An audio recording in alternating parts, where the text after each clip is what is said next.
Bienvenue, mon ami, entre ici de ton plein gré. Si tu es venu, c'est que tu as des questions à propos du futur. Et naturellement, tu cherches les réponses, comme tous ceux qui pénètrent dans ce lieu sacré. D'ici, on peut tout voir, dans le passé, dans l'avenir et partout dans l'univers. Et je vois que tu choisis d'aller jusqu'à la ville d'Omaha, dans le Nebraska. C'est le bon endroit car c'est là que réside l'oracle.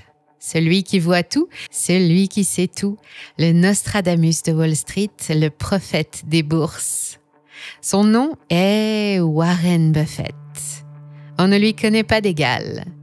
Personne ne sait aussi bien que lui interpréter les signes ou lire dans les lignes des cours d'une action. Son fonds d'investissement, Berkshire Hathaway, est un ovni depuis qu'il en a pris la tête dans les années 70. Sa stratégie, ses performances, son extraordinaire clairvoyance financière ont fait de Warren une superstar mondiale. I'd like to teach the world to sing in perfect harmony. C'est une légende vivante de l'investissement boursier qui a servi de modèle à bon nombre de traders de toutes les tailles. Alors quand Maître Buffett prend la parole, on l'écoute et on se tait. Et justement, l'Assemblée générale de Berkshire s'est tenue le 6 mai dernier. Et à cette occasion, le boss s'est exprimé. Comme toujours, son auditoire l'a écouté avec la plus grande attention. Il a parlé de ce qu'il a fait en 2022, il a parlé de ce qu'il fait en 2023, et enfin, de ce qu'il compte faire après. Mais quelque chose a marqué les esprits ce jour-là. Le vent du nord s'est levé, le ciel s'est assombri et le ton de son discours a changé. Le joyeux Warren n'est plus aussi optimiste qu'avant. Il prévoit de nombreux défis à relever, à court et à moyen terme, pour les marchés et l'économie. Et tu es ici justement pour savoir ce qu'il a dit. C'est une sage curiosité. Alors prends place, ouvre grand tes oreilles, car voici les dernières prévisions de l'oracle d'Omaha, pour lui, pour ses affaires, pour l'Amérique et pour le reste du monde. Et prépare-toi, car elles n'ont pas leur goût habituel. Elles sont un peu plus piquantes cette fois. Mais juste avant, un instant pour vous parler de notre partenaire et broker favori, j'ai nommé XTB. Et pourquoi ? Tout simplement car il n'y a aucun frais de courtage sur l'achat et la vente d'actions. Oui, vous avez bien entendu, vous pouvez acheter et vendre des actions à partir de 10 €, et ce gratuitement parmi plus de 3000 actions listées, ainsi que 300 ETF. Et d'ailleurs, bonne nouvelle, si vous souhaitez investir sur Berkshire, vous retrouverez les actions de classe A et B sur la plateforme. Si vous aussi souhaitez investir de petites sommes tous les mois pour lisser votre prix d'achat, l'absence de frais vous fera gagner beaucoup d'argent sur le long terme. Au-delà du compte titre sans frais, XTB c'est aussi l'une des meilleures interfaces pour investir. L'interface Xstation est simple d'utilisation, intuitive et intègre toutes les fonctionnalités avancées pour l'analyse technique. Elle conviendra autant aux débutants qu'aux investisseurs expérimentés. Et si vous souhaitez tester la plateforme avant de vous lancer, XTB propose un compte démo pour vous faire votre propre idée. Pour ceux qui se demandent comment la plateforme se rémunère, sachez qu'XTB propose également un compte CFD qui permet d'investir à la hausse ou à la baisse sur les indices, les matières premières, mais également le Forex avec 48 paires de devises disponibles. Cependant, attention, ce type d'investissement est risqué, réservé aux traders expérimentés et présente quant à lui des frais. N'attendez plus pour tester leur plateforme et rendez-vous en description via notre lien. Bienvenue à toutes et à tous sur Money Radar.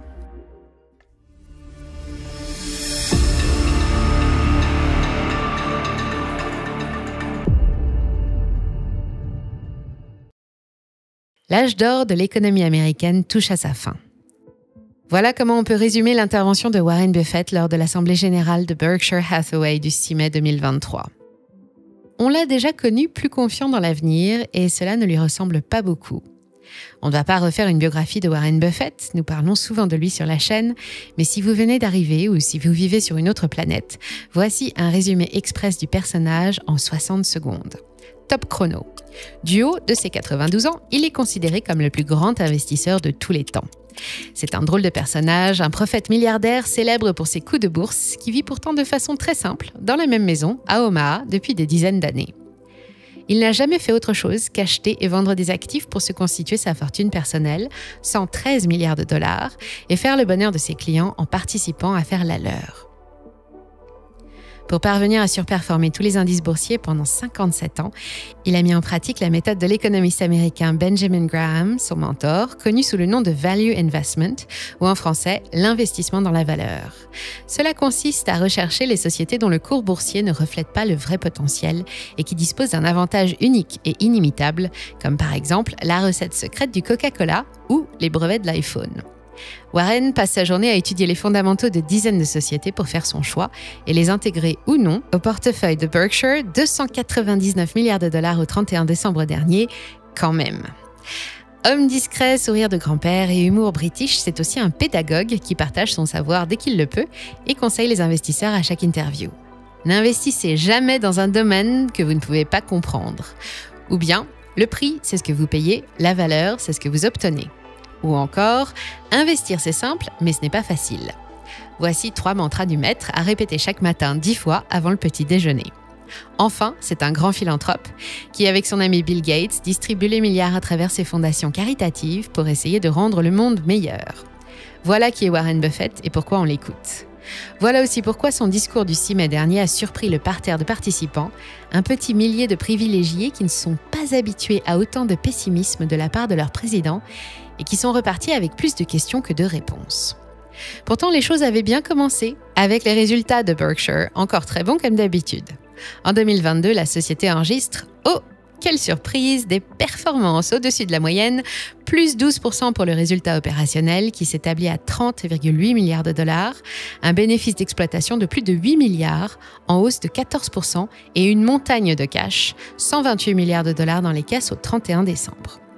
L'action finit l'année à plus 3,3% et depuis, elle a continué son chemin avec encore plus 4,8% depuis le 1er janvier.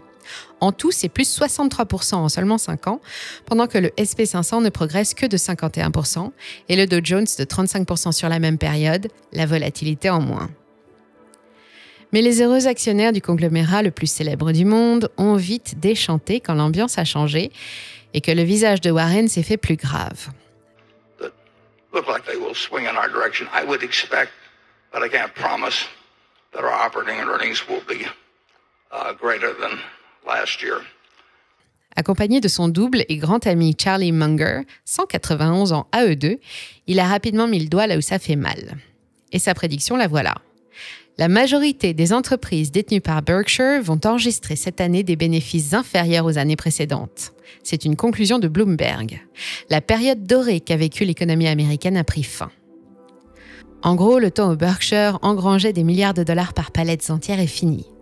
Au fil des années, l'empire de Warren est devenu un reflet en miniature de l'économie américaine, un indicateur de santé plus réactif, plus facile à interpréter que les mouvements des grands indices fondamentaux ou les réactions souvent irrationnelles des bourses. Et si cette fois même Berkshire plonge, pas besoin d'être voyant pour comprendre que ce n'est pas bon du tout. Il va falloir s'habituer à gagner moins. Cette fois, ce sont les mots de Charlie Munger qui confirment malheureusement les conclusions de son compagnon et s'en explique. D'abord, il y a la situation internationale, la guerre en Ukraine, la guerre commerciale contre Pékin et dernièrement l'escalade des tensions au sujet de Taïwan. Une succession d'événements inquiétants qui ont obligé Berkshire à se séparer de la totalité de ses actions du géant des puces électroniques taïwanais TSMC, soit un peu plus de 4 milliards de dollars, quelques mois seulement après les avoir achetés. TSMC n'est pas la seule concernée. Globalement, sur le dernier trimestre, Warren a plus vendu qu'acheté et il a encaissé au passage près de 2 milliards de dollars de trésorerie supplémentaire qui s'ajoutent au magot sur lequel il est assis depuis Noël, portant le total à plus de 130,6 milliards de dollars. Il s'est séparé de TSMC, mais aussi des banques d'affaires US Bank Corp et Bank of New York, du studio Activision Blizzard, producteur des jeux Call of Duty ou Diablo, et du laboratoire canadien McKesson. Pour le reste, les plus grosses lignes du portefeuille ne changent pas. On retrouve toujours les mêmes valeurs en tête, pour la plupart des titres qu'il détient depuis les années 90. Apple, Bank of America, la pétrolière Chevron, Coca-Cola et American Express. À elles seules, elles représentent plus de 75% des 299 milliards de dollars investis, le reste étant ventilé sur 44 autres lignes, réparties par ordre d'importance dans les secteurs des technologies, des services financiers, de l'énergie, du transport ferroviaire, des biens de consommation ou de l'entertainment. Tous ces secteurs devraient prochainement être impactés par la récession et les opérations spectaculaires auxquelles Berkshire nous a habitués vont se raréfier. Justement, cette récession qui fait débat depuis des mois sur la planète finance, les deux amis y croient.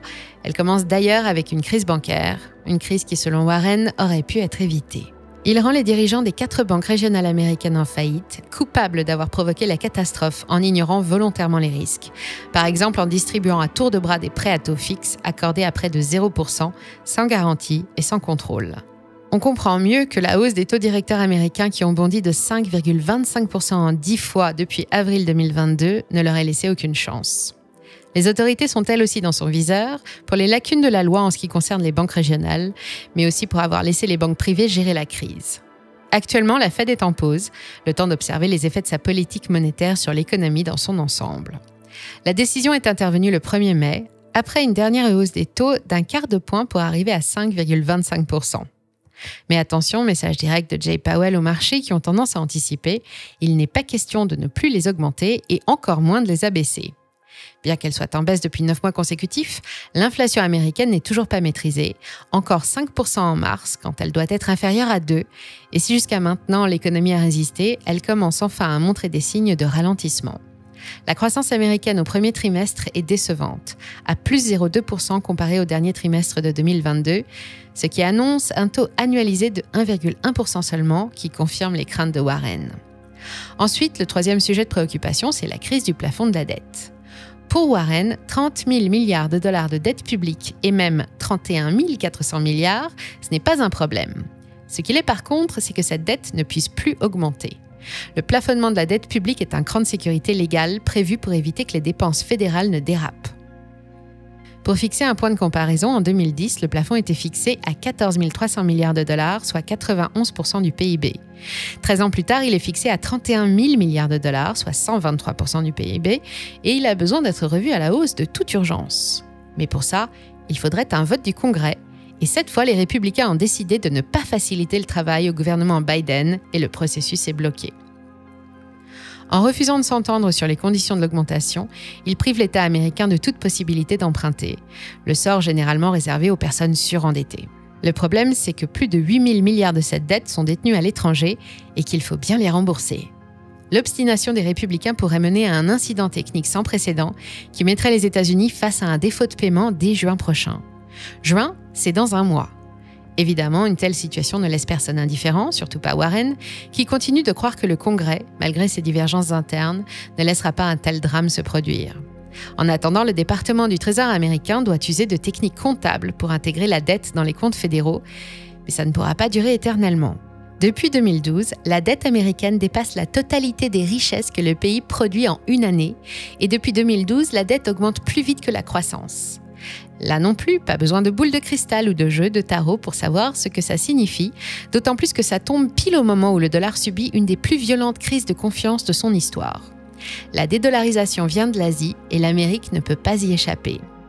Attaqué de toutes parts, le billet vert a du mal à garder la cote face à ses concurrentes, surtout depuis que les BRICS et leurs alliés ont décidé de libeller leurs échanges en monnaie locale ou en yuan chinois, pétrole inclus. Ça va mal. Et la preuve est que même Warren Buffett perd la foi. Mais voici venir un autre indice qui explique son humeur inhabituelle. Samedi dernier, il a pris un peu de temps pour aborder les questions de sa succession et rappeler la nomination de Greg Abel en tant que prochain PDG de Berkshire. Pour le moment, du haut de ses 92 ans, il reste à la barre, mais quand le moment sera venu, Greg sera prêt. C'est un remplaçant parfait. Il partage les mêmes valeurs et les mêmes méthodes que Warren. Il saura maintenir la trajectoire de Berkshire Hathaway exactement comme Warren. D'ailleurs, c'est une copie conforme de Warren, mais avec 30 ans de moins. Warren Buffett voulait rassurer ceux qui pensaient que la dynastie Berkshire s'éteindrait avec lui, mais malheureusement, il a obtenu l'effet inverse et l'annonce a ravivé les craintes d'un prochain départ à la retraite du génial fondateur. Buffett quitterait alors la scène au meilleur moment, au faîte de sa gloire, alors qu'il n'aura connu que des succès, ce qui achèverait de construire sa légende, mais il laisserait ses équipes traverser seules la tempête qui s'annonce au moment où Berkshire gagne son argent plus vite qu'il ne peut l'investir. Et puis, il y a un dernier signe. Depuis quelques années, Warren rachète ses propres actions, 60 milliards de dollars entre 2020 et 2022, Et ça mérite une explication. Qu'est-ce que ça veut dire ? L'objectif de ce type d'opération est de réduire le nombre d'actions en circulation pour améliorer le bénéfice par action, ou BPA. Les optimistes y voient un signe de bonne santé, car il faut pour cela que les sociétés aient fait des bénéfices et disposent de pas mal de cash, ce qui est le cas chez Berkshire. Mais les autres savent que c'est souvent le signe que les rendements vont baisser, et racheter ces actions est un moyen de compenser la perte. Prenons un exemple simple. La société Money Radar appartient à 20 associés qui détiennent chacun 2 parts. Il y a donc 40 actions en tout. En 2022, elle réalise un bénéfice de 400 000 $, soit 10 000 $ par action.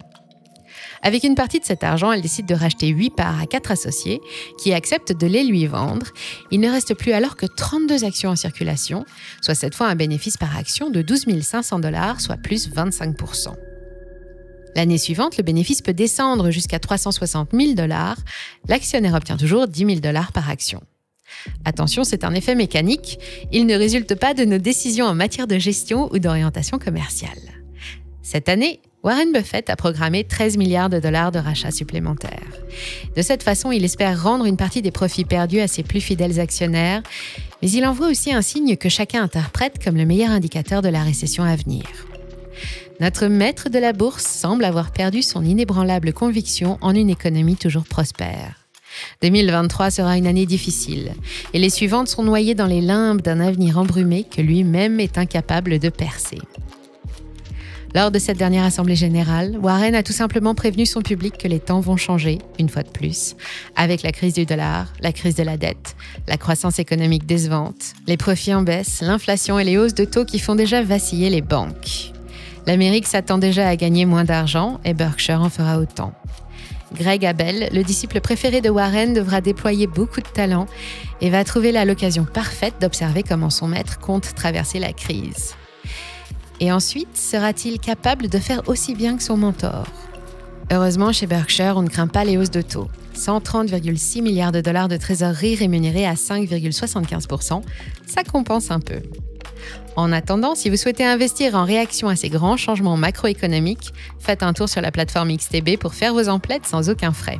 XTB propose une large gamme d'actions. Vous y trouverez la plupart des actions dans lesquelles Berkshire investit, ainsi que de nombreux ETF pour investir sur des indices boursiers.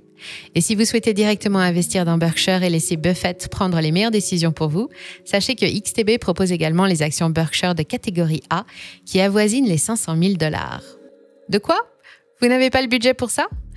Dans ce cas, tournez-vous vers BRKB qui avoisine les 320 $ et qui correspond à une fraction d'un 1500e d'action de classe A. Elles sont également trouvables sur la plateforme. Niveau fiabilité, XTB existe depuis plus de 20 ans et est contrôlé par l'autorité des marchés en France. Vous ne regretterez donc pas votre choix, c'est sans aucun doute l'un des meilleurs courtiers du marché. On vous met notre lien en description pour que vous puissiez vous faire votre propre avis sur la plateforme. Et bonne nouvelle, vous pouvez tester la plateforme gratuitement grâce au compte démo. Si notre vidéo vous a plu, pensez à nous laisser un j'aime avant de partir et à la partager autour de vous. Merci pour votre fidélité, prenez soin de vous et je vous dis à très bientôt sur Money Radar.